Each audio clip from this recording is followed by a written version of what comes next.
This is a sight for sore eyes. You have no idea. This is really great. How are you? How are you doing, Leah? Hey. I'm doing great. I'm doing great. You know the drill, taking it moment by moment. What else can we do? I was looking at my face or my hair. I finally got a haircut yesterday. Yeah. So, you know, that side is done. But I was looking at my face or my hair when I signed on without you. And I was like, thank God for that Crown Act. Because I'm putting it to the fucking test. All day. Let them know. All day for the rest of my life, it looks like. Mm-hmm. Awesome. So yeah, last night we had this debut for this art project I've been working on with Patrice Colors and her art collective in Inglewood, which is a BLM mural and light installation on the rooftop of the Crenshaw Dairy Mart, which they've repurposed into a art collective and art space. And our unveiling was on Juneteenth last night, and it went very well. I felt very grateful. It was I saw it on Instagram. It looks great. Yeah, it was dope. So yeah, yada, yada, yada. I'm tired today, so I came a little casual. Works. I'm here for it.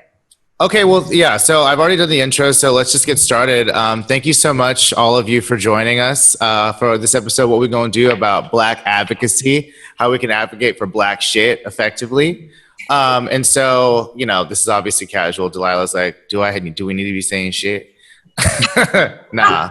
I mean, so, I mean, I guess I wanted to get started kind of allowing each of you to kind of briefly introduce yourselves and kind of like what your relationship is to the world of advocacy. Why don't we start with Delilah and go Leah and Andrea. Well, hello everyone, Delilah Clay. I am an attorney and a lobbyist at a firm in Sacramento called Manatt. And generally, I represent business clients, but also have an active pro bono lobbying practice and had the distinct opportunity to work on the Crown Act last year with Leah. She was the lead lobbyist and brought me in, which was an amazing opportunity to advocate on behalf of Black people and Black interests. So, yeah. Boom. Leah Barros here. I am also a lobbyist at a lobbying firm here in Sacramento. I don't specialize in social justice issues per se. I'm more of a generalist these days. And what lobbyists do, basically, we have different clients that we represent before the California State Legislature and the governor's office. So basically, we're protecting their interest. If there's legislation that's introduced that hurts them, then we try to kill the bill. If it's something that they want to go through, then we work to try to get the bill passed. So that's like kind of in a nutshell what we do as political advocates in this business. Like Delilah said, we had the great opportunity to work on the Crown Act last year, and that just really opened up my heart to a whole new kind of like world of advocacy, and recognizing that when you're working on issues that you really give a shit about, it changes the entire day. Like, it's not even like you're working on stuff where you're really going to have impact. So I'm kind of making a shift now to try to expand my portfolio to continue to work on more social justice type issues, especially now given the climate that we're in. So thank you so much for having us. Sure, of course. Last but not least. Hi, I'm Andrea. I currently work for Mercury public affairs firm as a vice president. I have only been with Mercury for 4 months. However, prior to, I spent my whole life in public policy, public safety spaces. I worked for two members, one who is a sitting senator and still on public safety in this California State Senate. And my previous boss is also on the Assembly Public Safety Committee. So I have been working in that space for quite some time. Very excited to have this conversation. Especially with Leah and Delilah, who have, helped usher me into this multi-client kind of climate, which is new to me. But I'm very excited to still have clients that are interested in the public safety space. So thank you again for having us.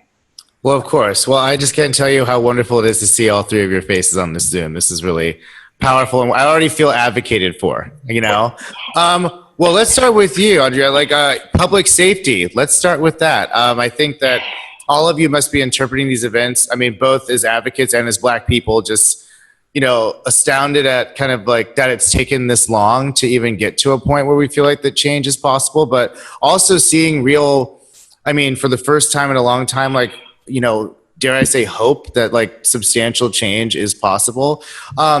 How do you interpret that, Ms. Perry, initially, kind of from someone with a public safety background?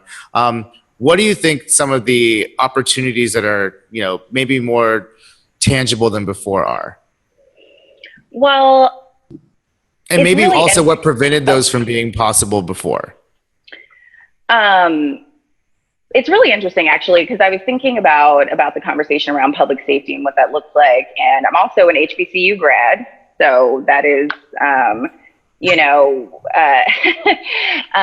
of what has fueled me in this space. But I will tell you, I have my degree in political science, and I had grown up really thinking about, wow, there are a lot of Black people in spaces to impact Black communities. And working in California and working for members in the Public Safety Committee, but also working in the public safety space in a nonprofit, it's very different. I found myself as one of the only Black people in the room when we were talking about policy and talking about impact and change. I'll tell you quickly, I was at a table, we had just had breakfast with an assembly member, and we were talking about what's next for the steps to really get change. And we were discussing more mental health, prison conversations, and bail. But someone brought up, you know what, we should just get Kim Kardashian to tweet. Like, she'd be great. That's who we're gonna get in the forefront of this. Now, this was several years ago. And I said, really? And the girl goes, right? Like, you're so excited. And I was like, oh no, you read that really all the way wrong. This is not her space, right? I mean, now I know she does great work in her own right, and that's fine, but every single step and every single option to impact Black people, right, and prisons and reform, it's not going to just come from Kim Kardashian's Twitter. Like, that's just not what's going to happen here. And so I think that's one area where I'm most proud to see a lot of Black people who are present and in the room, and not just mouthpieces when people need them to show up and testify one time. They're actually a part of the process to create these bills and get them in front of the right people and be a part of the process all the way through. And so I think that's the one thing that's making me more hopeful and optimistic about this space that we're in now, is that we are firmly present from conception to implementation. I mean, and I'm not sure what you two have to add, but like, for me, it seems as if, like, a lot of these rooms are filled with people who, like, are just really caring about what their voters want, either for kind of cynical reasons or for pragmatic reasons, like they need to get reelected. And I think that what I'm seeing is a lot more public sentiment that is demanding this change. And so I think that also bolsters kind of what is possible in these rooms. And like, how can you guys speak to that? I would agree with you and just say that, if you think about the history of America, it's been so much time demonizing and fear-mongering against Black people that politically it has made sense for people to be strong on public safety, both Republicans and Democrats. And so you have a lot of reticence and fear related to sort of easing up on the way that we approach criminal justice, the justice system generally. If you look at California, there's been a trend over the last maybe 6 or 7 years to really rethink public safety and criminal justice reform, and there's been some really positive steps in that direction. Assemblymember Weber had AB 392, which last year changed the police use of force standards. There have been efforts, Senator Skinner did a bill to make police officer misconduct records public so that people can access them. There have been some efforts to sort of move the needle on criminal justice reform, certainly nothing like what we're seeing now. And I think one of the biggest challenges that we have right now is really organizing on the fly. What's been happening over the course of 3 months, for me, it's been a combination of, coronavirus, being in quarantine, the disproportionate impacts on Black people's health because of, an inadequate and unjust healthcare system that we have, compounded with the economic impacts on Black communities, and then just one after another, the deaths of Black people at the hands of white folks and a white supremacist system that's really created this sort of opportunity for more people to see and to understand what we've been talking about for a really long time. So I too am choosing to be hopeful about this moment because there's so many new voices added to the chorus of sort of the activists that have been banging this drum for years now. So. And I would also add that this is more than just about the criminal justice system. Like, we have to tackle this from many angles. And just to give you an example of how we can't rest on our laurels in this is that right now there's a bill going through the state legislature. It's by Assembly Member Weber, and it would add ethnic studies to the course requirements for the CSU system. Simple, easy, doesn't seem like it would be anything that would cause any funk, but there's still opposition on this bill, right? And what we're saying is this isn't being proposed to just add another hurdle for students to graduate just for no good reason, right? This is to ensure that graduates are exposed to cultural competencies, to the social injustices that have been in our history in this country. It's crucial to knowing these things in order to properly navigate our multicultural nation, right? And so you can see, like, after this whole, the George Floyd momentum started gathering, and you had most of your white friends, when they're checking in on you, the follow-up question is, well, what are some resources? What do I need to know? What is something? Welcome to the Leah Library. It's right, closed. Right. And so it's like, this is a sad reality. It's a sad reality of how poorly our education system does to educate students on anything that's outside of white history. And to see that there is opposition to this, that a Democratic senator spoke out against it in committee, especially given the time that we're in right now, just lets us know that we can't get caught sleeping, right? We have to stay on top of these people. We have to keep them accountable. We have to keep them on the ball, because even the smallest thing is still going to be a hurdle. Yeah, I mean, it's like, yes, we have a different landscape. So there are certain things that we can do now that wouldn't even have a chance to see the light of day, but we still have to stay on top of it. Right. And like when, go on, no, please go, Delilah. Yeah. That lack of information amongst white folks is a huge barrier to the possibilities of progress that we have right now. I think one of the positive things that we are seeing is that people are trying to educate themselves. If you look at the New York Times bestsellers list now, it has a lot of books on there like White Fragility and things like that for white folks who are trying to educate themselves on these histories that have been impacting Black folks that we know about and have known about for centuries. But they're just very confused about what's happening and what's going on and how did we get here. And so them needing to catch up is a barrier, frankly, to us being able to, create the momentum to make changes that we need to have better lives. 100%. Yeah, completely agree.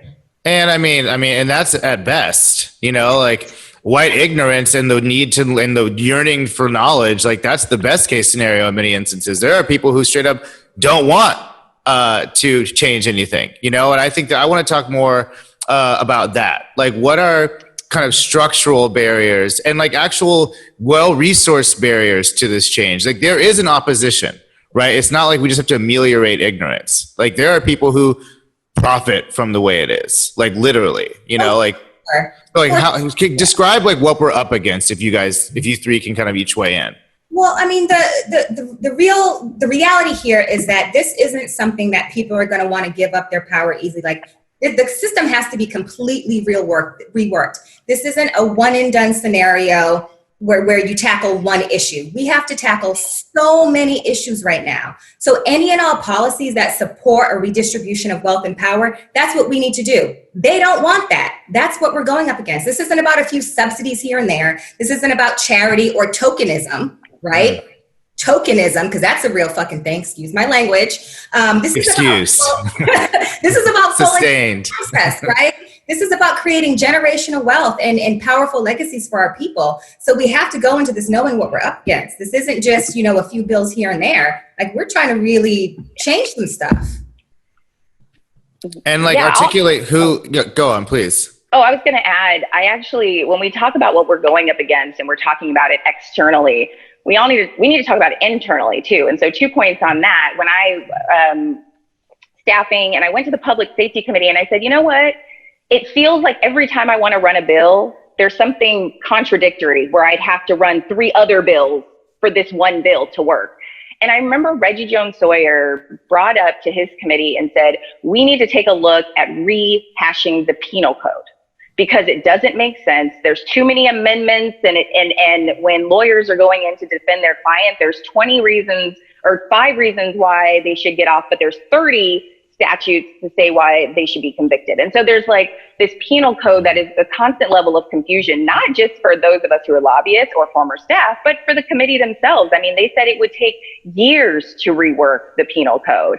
And so if we're constantly still dealing with mass incarceration and, and not really dealing with the outside of, victims issues and, when they come back out of these situations, we're not really fixing a problem, right? We're just continuing the cycle and just continuing to flush people in and out of our criminal justice system.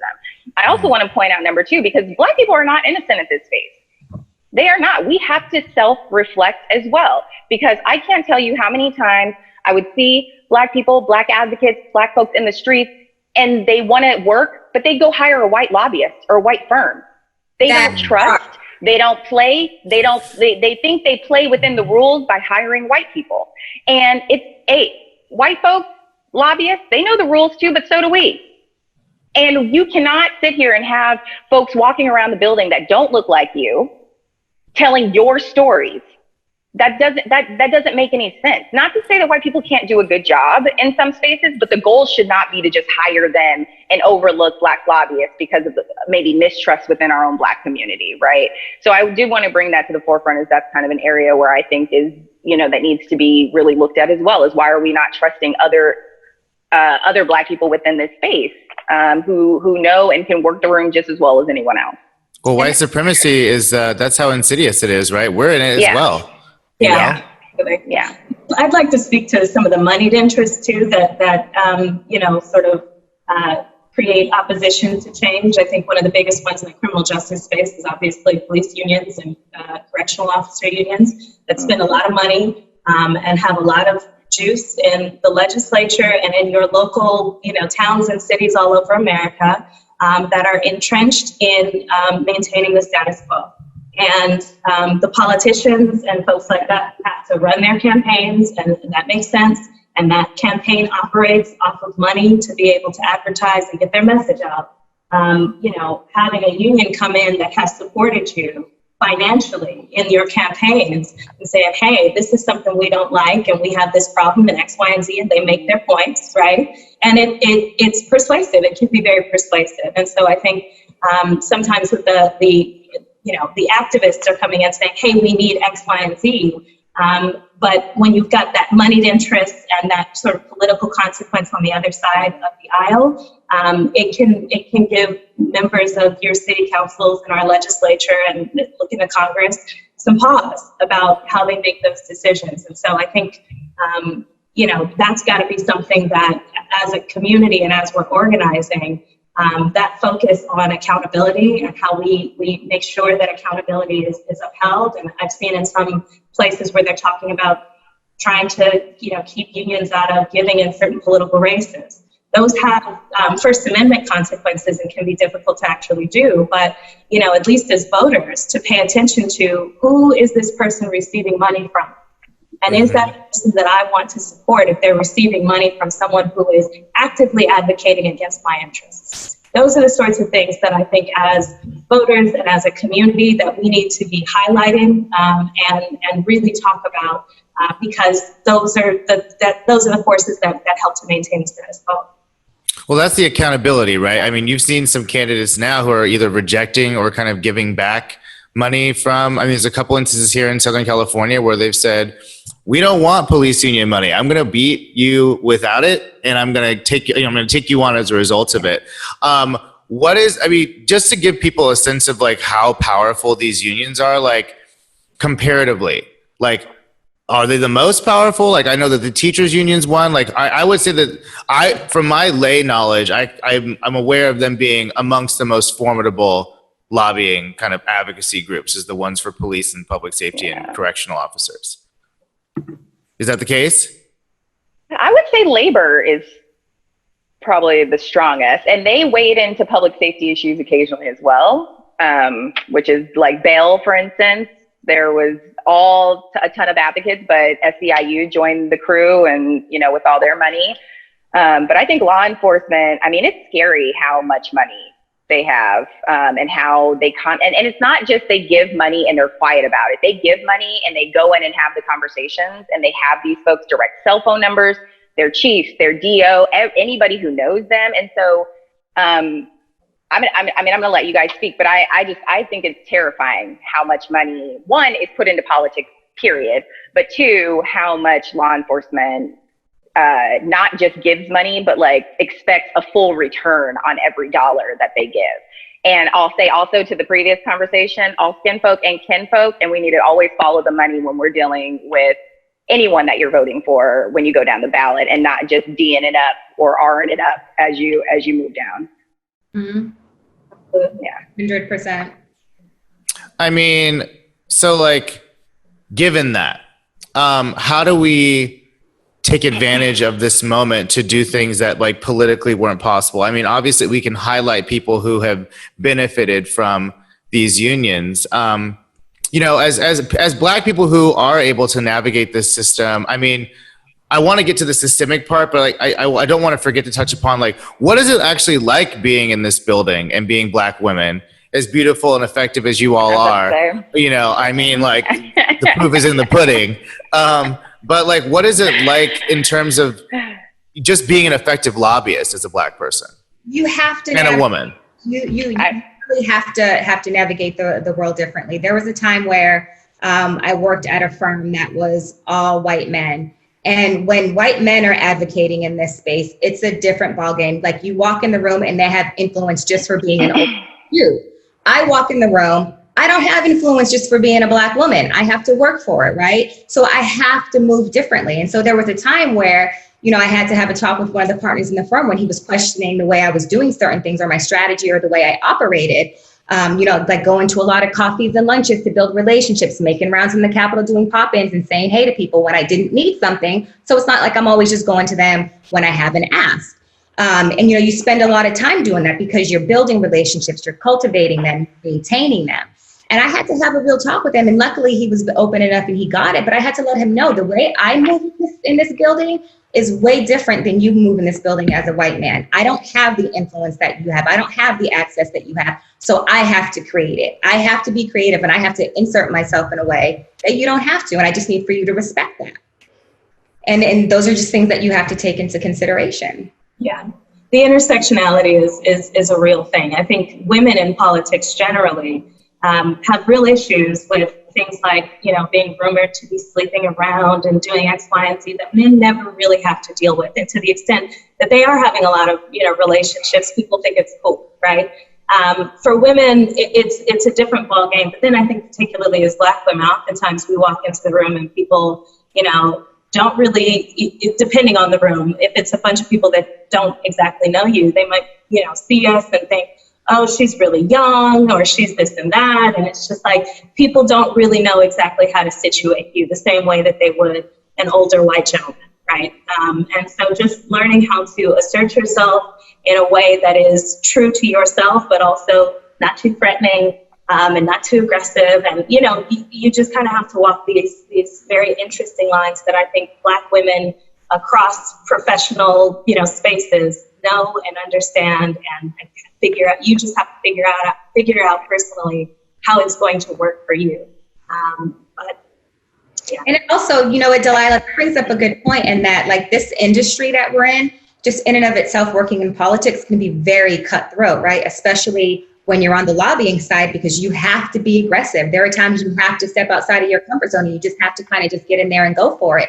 And as a Black woman doing that, you're immediately defensive, right? You're immediately on guard and aggressive, right? You get those labels immediately. But like a white dude doing it is just, he's effective. Oh, he's so effective. Yes. Right? You gotta hire him. He's effective. Yeah, like, he's assertive. He gets things done. Yeah. Right.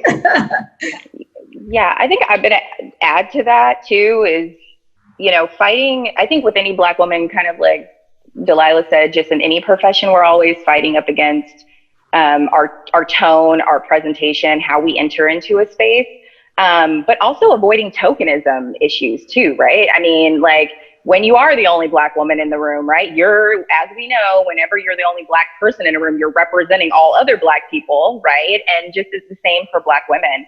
I also want to tap into looks, right? Because lobbying and politics is super shallow, right? And so, you know, with the Crown Act, obviously, you know, that was leaps and bounds for all professions. But I think in politics too, we are, you know, there are other lobbyists, women lobbyists of all ages that can wear certain stuff that we could never wear in the building, never, you know? And so keeping that, you know, focus. Isn't like they wear things that are too revealing or sexy that if you wore them would be completely unprofessional? Oh yeah, absolutely. I've seen white women walk into my office on a 2 o'clock, when I was a staffer in the Capitol at 2 o'clock in the afternoon with a red dress up to her inappropriateness, as my grandmother would call it. And you're just like, ma'am, it's 2 o'clock in the afternoon. What you got going on over there? Like, you're coming in to meet my boss, but she's like, I'm lobbying. Yeah, like I need your boss to go yes on that's called advocacy. So, this is my yes dress, right? And then I just want to point on this because it drives me bananas, and I know it drives y'all bananas. But when people see you and view you, and you're trying to have a conversation with them, and they point out two things, or they do two things. Either one, after you're done talking to them, they go, "Oh my God, so tell me about your hair. So how does this work?" And you're just like, "Have you heard the last 20 minutes of our conversation, or are you just focused on the girls?" Totally focused. So then they do the thing like they're talking to someone, they go, "Yeah, it's so good to see you, Becky." And they see you and go, "Yo, Drea, what up?" And you're like, "Oh. Don't do that. Just don't. We're at the workplace. Can you not? I don't even know you that way." So yeah, I mean, it's like you're kind of fighting like all these different angles. And so when you present, you like are always constantly thinking about things. And one thing I thought Leah was going to say, because this is her jam, is being authentic, right? It's like showing up in this space completely whole and healed personally, and then coming into a space professionally and just being your whole self, right? And not letting your environment and others around you impact, you know, how you proceed and how you interact with people around you. So, and I feel like I want to piggyback off of what Andrea said, because I think that, you know, broader than just the criminal justice issues that folks are really focused on for good reason right now. I think when you talk to Black folks, what we really want is this conversation to happen in all sectors. We want, you know, businesses, your Black Lives Matter statements are great, but what about Black retention and recruitment within your organization? Like, what are you doing? And how are you treating your Black staff? And when your Black staffer came to, you know, HR and complained about somebody doing something that was in the microaggression category, what did you do about that? How did you approach that person? Those are the kinds of conversations that I think more broadly than just, you know, focusing on criminal justice reform and police shootings and things like that. When you say Black Lives Matter, what we want is for our lives to be just as free as yours.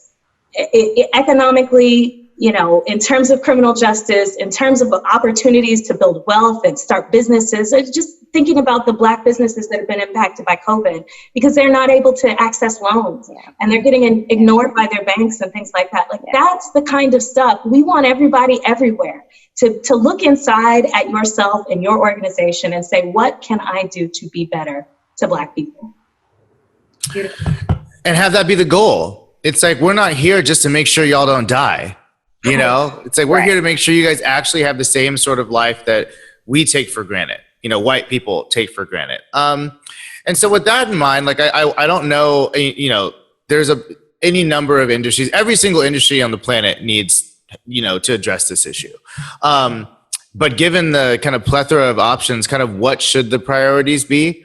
And kind of if we had our pick, if we could say, let's wave a magic wand, and tomorrow we have this legislation or we have this policy consideration, what would each of you do? Like, what would each of you say, like, this is what we need to focus on, and if we did, here's what the change would be? I'm going to say this because like I said, usually I'm a business lobbyist. And frankly, what we look to our clients to do is you tell us what you need, right? And I think the advocates and the lawyers on the ground and the people who are doing this work on a regular basis, they know exactly. They can point to the code sections. They can, talk about the barriers that they've seen on the ground. For the lobbyists, frankly, I would say that the California Black Legislative Caucus has an ambitious sort of spate of bills that they have been working on this year that are broader than criminal justice reform, but have been augmented in this current moment to include even more things, right? And I think they're getting started in a good place. There's obviously, Dr. Weber has her bill to repeal the ban on affirmative action, which is huge for Black people in California to be able to focus funds and resources in areas that target Black people and other people of color. Assemblymember Gibson has a bill to ban carotid restraints. There's a bill by Assemblymember McCarty to have the Attorney General investigate police shootings and investigations of misconduct. Those are the kinds of things that the Black Caucus is working on that I think are amazing. But I also think that, this conversation, particularly when you're talking about police, is hyper-local. There are decisions and rules and things happening at the local city council level and in your particular communities where people know what the different levers and opportunities for power are. Right now, in most communities, they're grappling with how to implement AB 392. So I would say, look at your local city council and see what's going on related to that. But then in addition to that, they might be making decisions about budgets right now. They might be renegotiating, police salaries. There might be, and so contracts. Exactly. And so in terms of developing, the platform for right now, you kind of have to really look and drill down at that individual local level and say, what's going on here where we can kind of turn the lever and create some change in the immediate right now that I think is important for people to focus on. And it's holistic. I touched on this before. It's holistic. There is no one magic bullet. Like, we really have to approach this from many angles, from many just kind of hitting points. I mean, in like Delilah said, there's so much that's happening on the local level. We would be remiss as advocates on the state level to continue to ignore what's going on locally. I mean, in terms of just like, for instance, the defund the police movement. The stark reality is that California spends like between, I want to say like 40 billion or something on law enforcement in the state, and that's state, county, municipal level. So it's across the board. And you can't really hear those numbers and not wonder why our state and local priorities lean so heavily today, right? It's like you think about it and you're like, this isn't about protecting the city. This is about intimidation and control. And I read recently that LA County, I think it was LA County, dispatched only 12% of their calls on violent crimes. Only 12%. So this begs the question of why the police force is stacked with weapons, tanks, and gear at the levels that they are, if only 12% are for violent crimes. Even those violent crimes that they're dispatched out on, why do you need a tank? Right? Why do you need like all that, military gear? So if 78% of your calls are for nonviolent complaints, but you're spending an inordinate amount of money on that type of weaponry, then that's a budgeting problem that clearly needs to be looked at. And we're talking about things where right now I'm running a budget play for a mere $50 million for low-income kids to continue to have access to early childhood education. And I'm getting blocked left and right talking about there's no money. And these jokers, the police, they're out here with these inflated budgets playing G.I. Joe. It's like, nah, miss me with all that. Take care of the kids. Take care of people who really need it. Because it's like, we're not taking care of the kids, and then they end up having to deal with y'all in this riot gear. Right. Right. Like, let's just... That's on the front end investments for back end savings. Yeah. I mean, I challenge LA County or city, but I think you're right. I think it is county, but I challenge LA County that if are 12% of those violent crimes are those 12% violent crimes being called in, or are police violence a part of the 12%? Because I'd really like to know what violence looks like with law enforcement. And I think that constantly they're always lowering these numbers, right? To say, look, we're doing such a great job. That's why we need a tank and missiles for, 7 square blocks in LA, right? I mean, it's wild. But I do also want to point out a couple of points to piggyback on budget ask, I mean, I am working with a client right now who is really solely responsible for providing grants to school districts for children to eat meals right now because kids are starving because of COVID. They're not eating their free breakfasts and lunches that they get from school. I'm asking for $63.2 million. We are getting all kinds of blowback from different entities within electeds and other advocates, right? Because as we know, or maybe as you don't know, but education, when it comes to education and money, it's very difficult to get money out of that pot. And I really want to start, even if we can rewind further, that it has to start from the top, right? So we're talking about COVID, right? Our whole world, our whole state has been flipped upside down. And now everybody's cleaning, right? Now, look, for me, when I read this is what we're doing now to clean. It's like, were we living this dangerously in the world before? What's going on? You should have been doing this already, but it has to start from the top. And so when we're talking about cleaning, right, we're talking about all these state contracts for schools, right? State contracts for cleaning state agencies. I used to work at the Urban League where we had a janitorial program, right? Where these guys would come in, learn the program, and they would get out. Some of them had their own business, some of them didn't. How many do you think are going to get state contracts? None. It is not going to be a minority-led industry, as it kind of is now. A lot of the janitors that you see in school campuses, a lot of the cleaners that you see in state buildings, they're Latina or Latinx and Black people who are cleaning these facilities. But when we talk about, we talk about the governor and any agency that's going to be start working on the cleanliness of our state, is we're still not going to be at the forefront, even though historically it's kind of been our space. So that was another area. And the last point I will say, just to talk about this a little bit, is education. We talked about the ethics bill already and how insane it was. I think it was an hour of conversation. And of course, nobody actually wanted to touch on the issue of why we learn about, Helen Keller or, Anne Frank, but we're not learning about some of our own civil rights advocates here, even in the Bay Area and Sacramento. And I think that once we start educating our young ones, and not the Black kids, right? Because when I have an 11-year-old son, we've been celebrating Juneteenth since conception with him, right? I mean, we don't always do Kwanzaa, but he recognizes it. It's the young white kids that need to be educated on civil rights. It's not, Martin Luther King and Malcolm X is a bleep on the map. Why were these issues important? We as a people, and I'll even say this, is like, we as a people historically are so resilient, but it's exhausting. And we shouldn't have to function in a space where we're constantly having to fight every time we wake up. And I'll even say this, and I know this ain't a part of the conversation, but Black people do not hang themselves from trees. And I want people to hear that. That is not our plot. Not that Black people don't hang themselves. We do not historically hang ourselves from trees. And I think that that's a larger conversation. I know we're going to get into systemic racism. I got a couple points on that. But that is just ideal of like education, right? Like young white kids wouldn't go, no, they said he had mental illness. Of course he would hang himself or herself. But if they knew the historical strange fruit, they would know that that's not our lot. That is not what we do to ourselves. That is not how we envision our death. And anyway, so I'll let us move on to systemic racism. No, that was a great point. And there's too much time, there's too much history attached to it. It's a hard no. Yeah.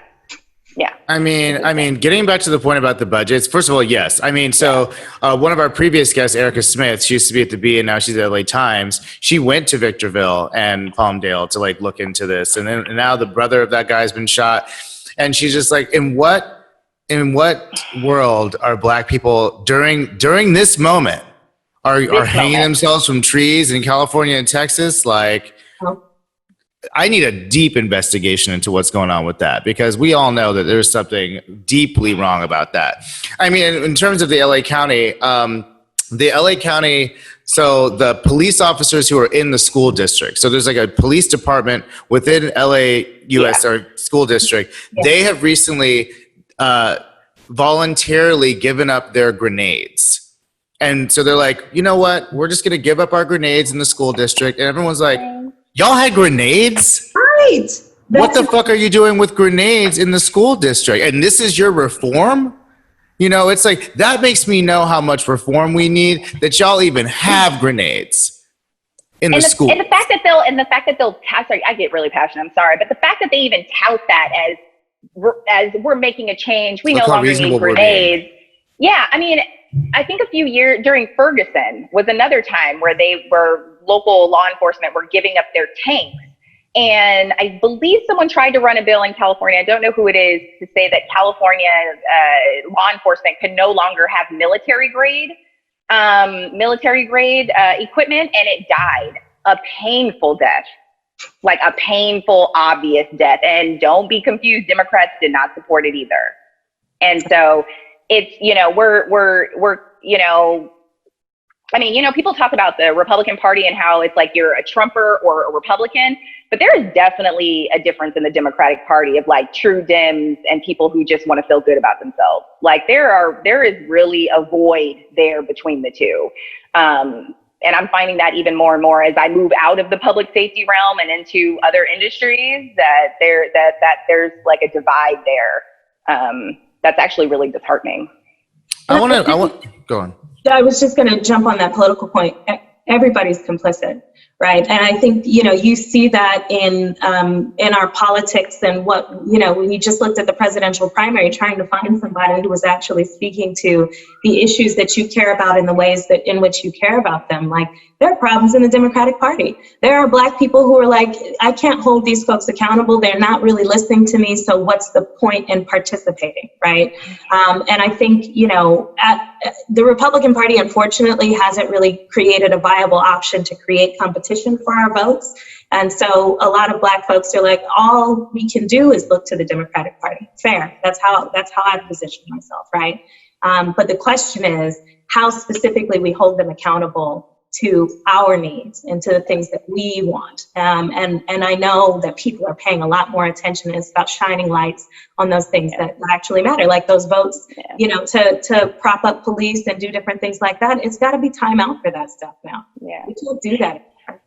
Yeah. I want to jump in and talk about, this I think is more sensitive, but I think really needs to be talked about. How do we hold Black legislators and leaders and policymakers accountable? It's a weird energy right now because it's like not a great time to attack Black people. But like, when I look at the Congressional Black Caucus and I look at, some of the legacy Black organizations that are sucking up all of this donation money from corporations, who have being very comfortable with the way things are, from my standpoint, have not been they're in the rooms they are the token in many cases. And they're not the ones who are like holding people's feet to the fire in a way that someone on the ground is needing that to be done. How do we demand more from even the Black people we have that are supposed to be advocates? Because I feel like a lot of them are like being put in front of us and are kind of moderating the radical change that we're advocating for in some cases. So, I don't know if everyone shares my opinion, but that's my opinion. So like, kind of how do we do that? Or, to what extent do you think that's necessary?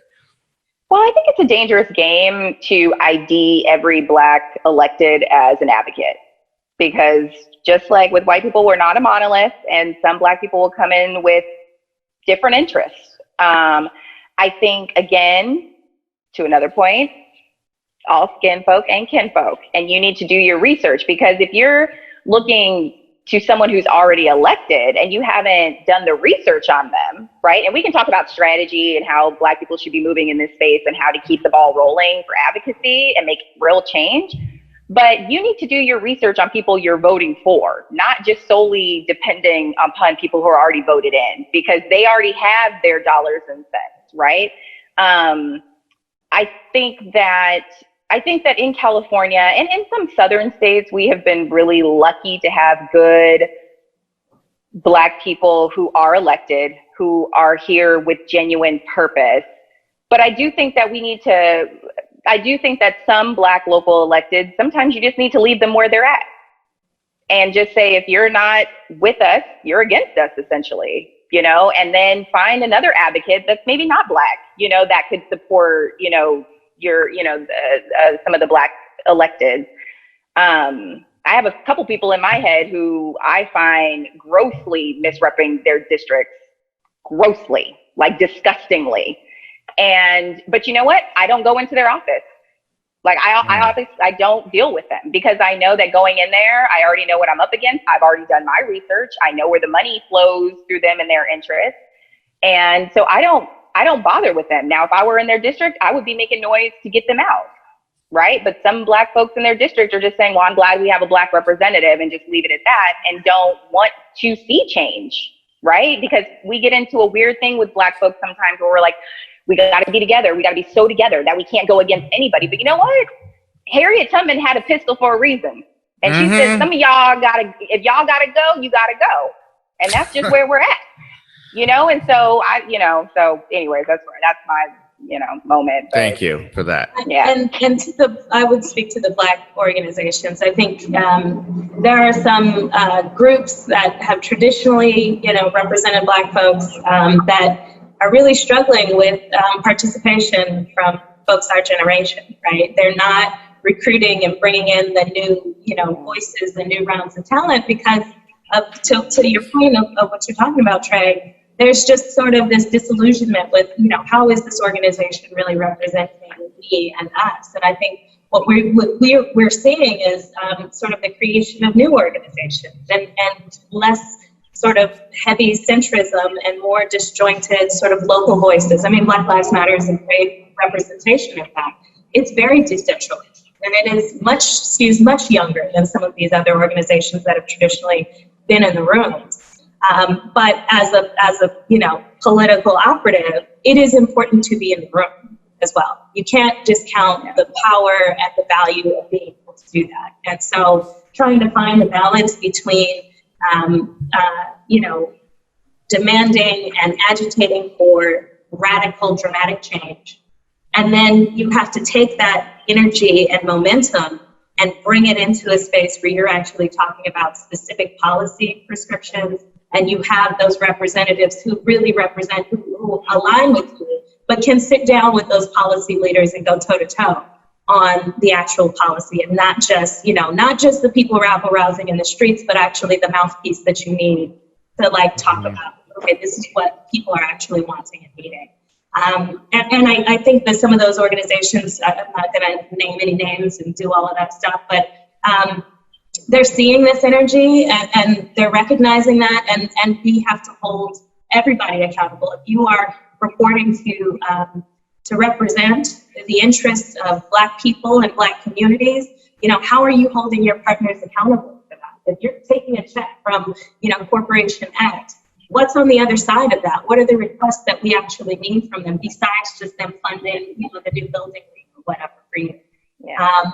And those are the things that as younger folks, as we're creating our own organizations, and then even as we look to the organizations that have been around for 50 and 75 years and things like that, to make sure that they're also aligned and a little bit more closely related to the things that the lived experiences of people on the ground. Yeah, and I'll piggyback on that real quickly too, is some of the organizations that have been around for a long time are run by white people and financed by white people. And so when we talk about some of these organizations who people on the ground are Black, but the funding sources are not Black, and they dictate how the people on the ground are moving, right? Supporting legislation or supporting elected officials. And so I think it's wonderful that we've seen a ton new organizations pop up because they're Black led, Black supported, Black funded, because a lot of the time with organizations that have been around for a while, they don't have our best interests at heart, starting with the money. Yeah, ending with the money. I just want to bring it back to the Black politicians conversation. And just as advocates, as Black advocates, I think that we have to fall on our own sword and talk about the ways where we haven't always stepped up too, right? The way California politics works right now is that the Legislative Black Caucus and the Black Lobbying Corps, we do not operate in lockstep. We need to be way more connected. We need to provide each other cover, and we need to work together in order to really be able to mobilize our efforts to help them when they're running these tough bills. Now, this year, after all this stuff popped off, I will say that Delilah and Andrea and I stepped up. We reached out to the Black Caucus and we said, how can we help?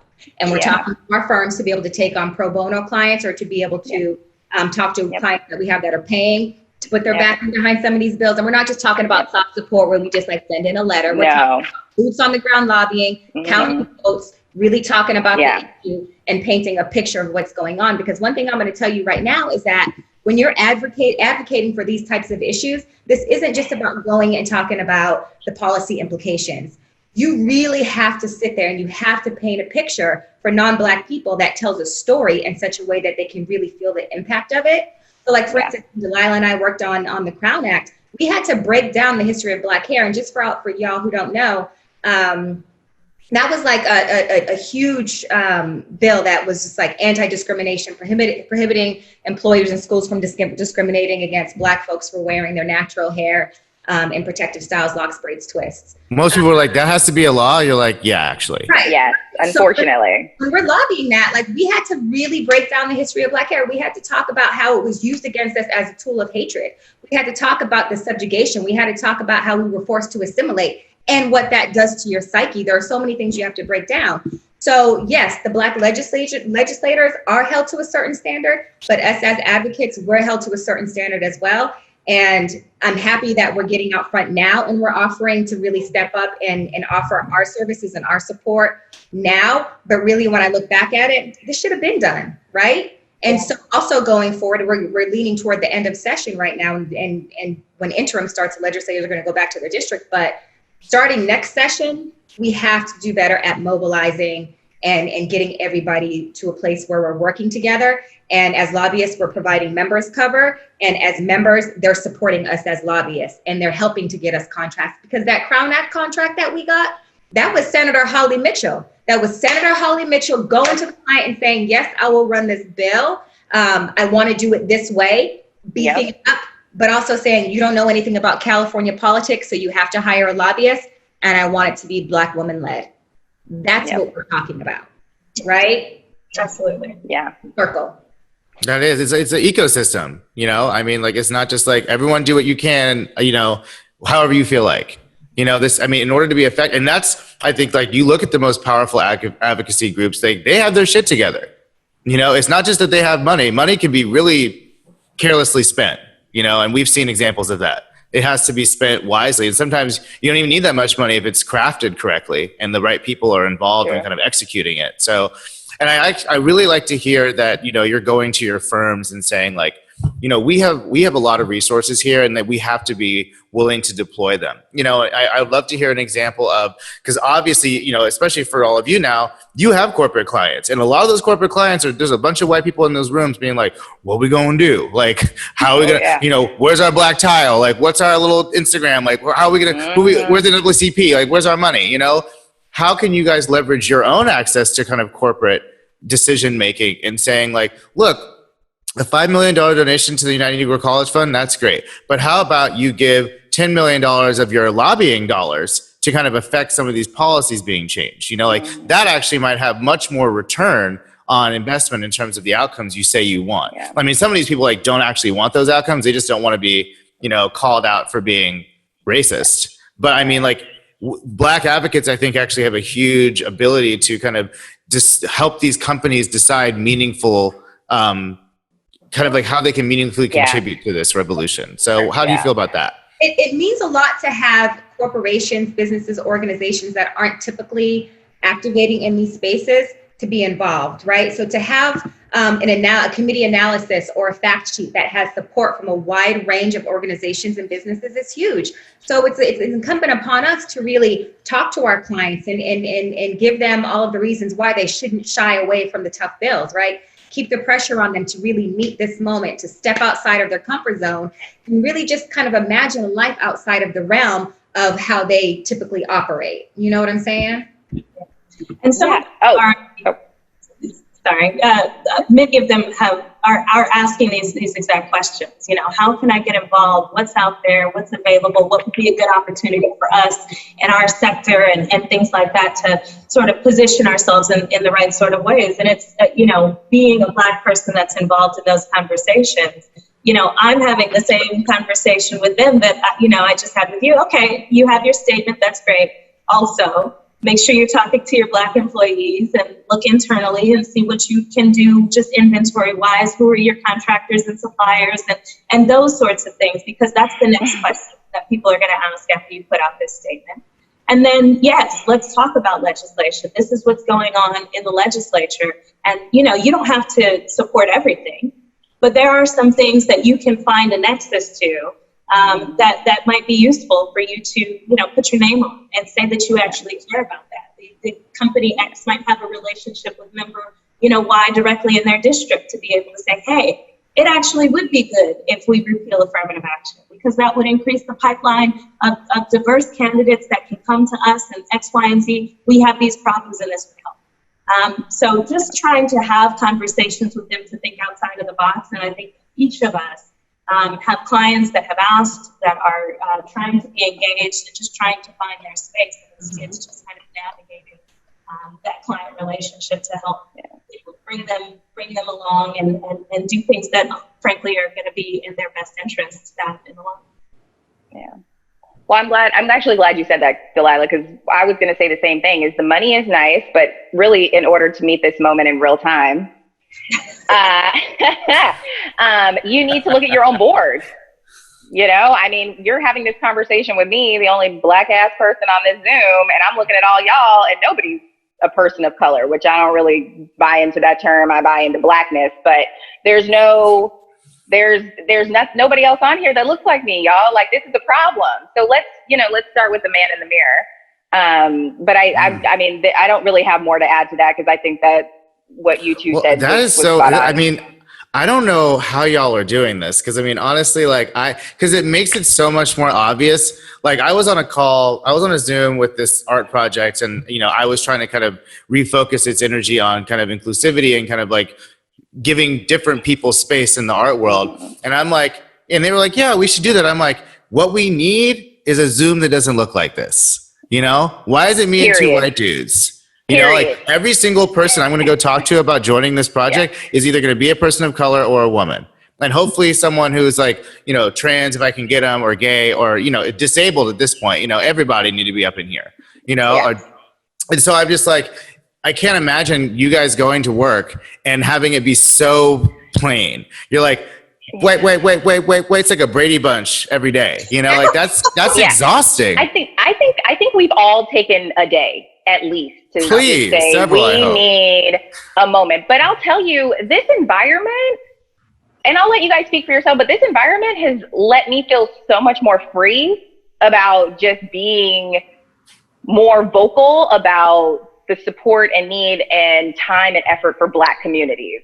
So when they ask me questions like that, I think at that point they expect honesty and not for me to use a bunch of words, but use like, no, this is the problem, this is your issue, and this is why. And I think honestly, sometimes they're a little taken back, because the three of us do have come with a certain level of privilege based on our profession, right? And I think that because we've stayed in this perfect professional bubble, that when we come to them like, oh no, this is your Black ass problem, they're like, you do know about the Blacks. And it's like, like, it's a new fucking era. I have proper diction, but I'm Black as like, what you see is not really me, ma'am. Okay, this is, I buttoned up for you. Okay, like this, you know. Yeah, buttons off now. It's just buttons off time. It's like I'm already in the door, so can't do nothing now. Right, here we are. So it's real. It's real. Well, this has been really, you guys are all so brilliant and captivating. And so I'm really glad that we got this together. I had a few more questions, but why don't we just add on kind of like, how can we increase the number of Delilah, Leahs, and Andreas? Like, how can there be more? You know, I mean, the fact that I knew exactly who to do, I was like, I know all of them. There's probably a couple other people I could have reached out to, but you know, there's not a lot beyond that. You know, so like y'all can't do all the work. So like, how do we increase the pipeline to create more Black advocates? The reality of it all is that a lot of people don't even know what the hell lobbyists do, period, right? That's Black, white, Mexican, Chinese, across the board. One of the things that Delilah and I have done a lot since Crown Act is go to schools and just kind of, talk to people about what we do. what lobbyists are, how we got on our path. Because if you talk to all three of us about how we got into this business, you're going to get three completely different stories. And that's the beauty of it all. Anybody can do it. Yeah. Literally, right? Yeah. So I think it's just, getting out there and talking about what we do, having conversations. All three of us mentor. So if there are people coming through, doing fellowships or internships, Black folks especially, I know for me anyway, I'm always making time for coffees or, lunches or whatever, just to kind of talk about it and give advice, because it's not easy. Especially when you're starting out in this business, doing what we do. And if it wasn't for a handful of people who really mentored me up, I wouldn't have the confidence that I have right now. So I always try to give that back. Yeah, I 100% agree with that. I would say that there are Black lobbyists that came before us. This is just, we're talking to sort of a slice of this generation of sort of Black advocates. But there are amazing Black advocates that are powerful and have done their thing, that came before us, that are our mentors, that help us in this space, that are incredibly important. And so, I think all three of us have made it a priority to sort of try to reach back and make sure that we're talking to young people, make sure that we make ourselves available for mentorship. So that's important.